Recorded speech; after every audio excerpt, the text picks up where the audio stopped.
मृत्युदंड मृत्युदंड ई साधारण भी ना हा। नमस्ते प्रणाम, आप सब देख रहल बानी भोजपुरी प्लस। तो आज ट्रेलर रिव्यू लेके आयल बानी नाग नागिन वाला। जी हाँ, नागराज और चंडलिका जो ना ट्रेलर के आप लोग जाके देख सकतानी Yash Kumar entertainment YouTube channel पर। जो ना में यश कुमार जी साथे और भी अनेकों कलाकार बाड़े। राइटर डायरेक्टर के नाम बता दी, राइटर बाड़े यश कुमार जी और मनोज कुशवाहा जी।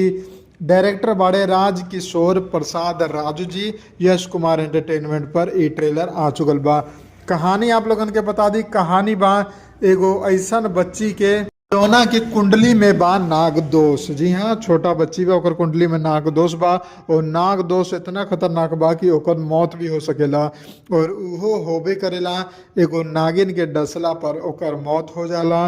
तब आवेली चंडालिका। जी हाँ, चंडालिका आवेली और उ बच्ची के बचावे खातिर उ नागिन के आत्मा के बच्ची के अंदर प्रवेश करवा देवली, जो ना कारण नागिन के मौत हो जाला और बच्ची जीवित हो जाली। तो जौन उ नागिन बा उ कोनो साधारण नागिन ना बा, उ एगो इच्छाधारी नागिन रहली जो कि अपन समय पूरा होला के इंतजार करेली। बहुत जल्द उ अपन नागराज के साथे नागलोक जाए वाला रहेली, लेकिन हो से पहले ही ई काम हो जाला।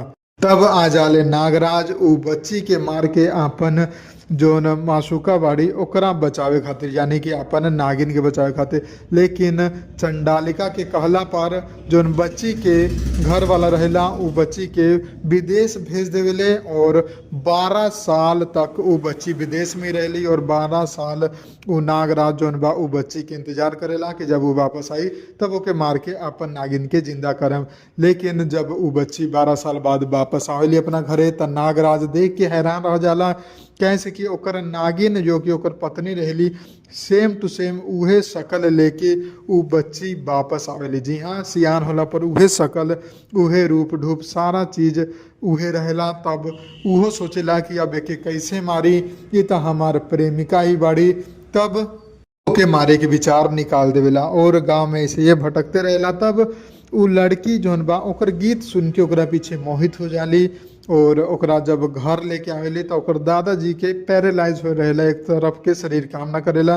तब उहे नागराज ओके ठीक कर देवेले, अपन नाम उ वेदराज बतावेले और सबके घर में मनमोहक हो जाला। तब लड़की ओकरा से शादी करे के फैसला करेली, ओकरा से प्यार हो जाला। और तब 12 साल बाद फिर उ चंडालिका आके सबके बतावेली कि जोना से तू अपन बेटी के बियाह कर रहल बड़ा उ कोनो साधारण इंसान ना, एगो नागराज बा। और नागराज भी ये बात अपन पूरा ससुराल वाला के बता देवेला। लेकिन चंडालिका त आए रहेली उ नाग मणि खातिर जो कि इच्छाधारी नाग के पास रहेला। तब होला दोनों के बीच युद्ध और कौन जीतेला कौन हारेला ये सब आप लोगन के देखे कि मिली फिल्म के ट्रेलर में ही। और जब फिल्म रिलीज हुई ओ समय तो रिव्यू डालल हमार काम रहे। बहुत ही अच्छा हमें रिव्यू लागल। आप लोगन के कैसन लागल कमेंट बॉक्स में ज़रूर बताएं। थोड़ा सा ग्राफिक्स जोन बा अपन भोजपुरी फिल्म के बजट के कारण बहुत ही ज़्यादा कमज़ोर रहेला। देखला से साफ साफ पता चल जाला कि ई एगो ग्राफिक बा, ओरिजिनल साफ चाहे ओरिजिनल चीज़ ना बा, वो आप लोग दूर से ही समझ जाए। तो बाकी मिला जुला के ठीक बा, बजट के प्रॉब्लम बा, बाकी सब स्टोरी बहुत अच्छा लागल हमें। अगर आप लोगन के पसंद आयल बा तो वीडियो को लाइक करी, शेयर करी। हम मिलम आप लोगन के अगला वीडियो में, तब तक खातिर जय हिंद, जय भोजपुरी, प्रणाम।